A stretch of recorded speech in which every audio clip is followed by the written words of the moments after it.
ខេត្ត Cebu កោះភាគកណ្ដាលហ្វីលីពីន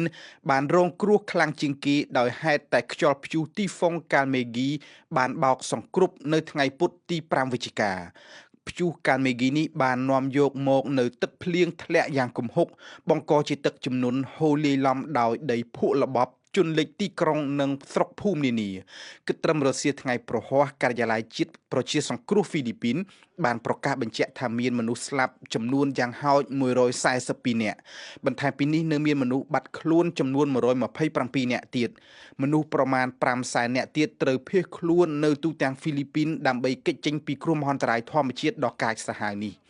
នៅទីក្រុងលីលួានជិតទីក្រុង Cebu City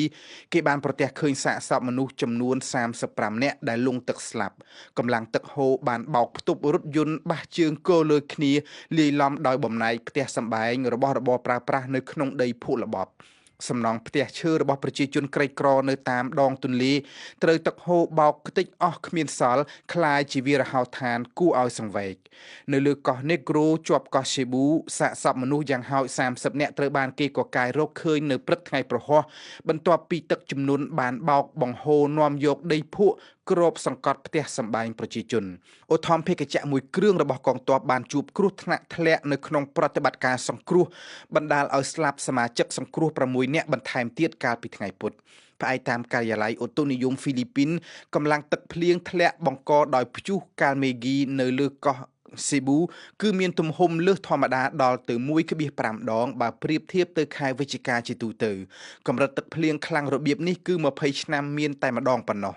សូមបញ្ជាក់ថាបំរែបំរួលអាកាសធាតុបានធ្វើឲ្យបាតុភូតធម្មជាតិខ្យល់ព្យុះទឹកជំនន់ភ្លៀងផ្គរកាន់តែកំណាច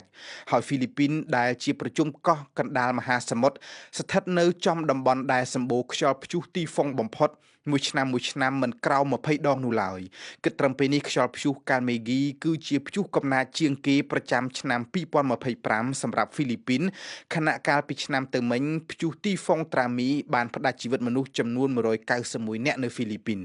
ថ្ងៃប្រហ័សទី6វិច្ឆិកានេះវៀតណាមកំពុងតែត្រៀមខ្លួនទប់ទល់នឹងរងគ្រោះព្រោះខ្យល់ព្យុះទីហ្វុងកាល់មេហ្គីកំពុងតែរំកិលខ្លួនទៅសន្សឹមជិតដល់ហើយ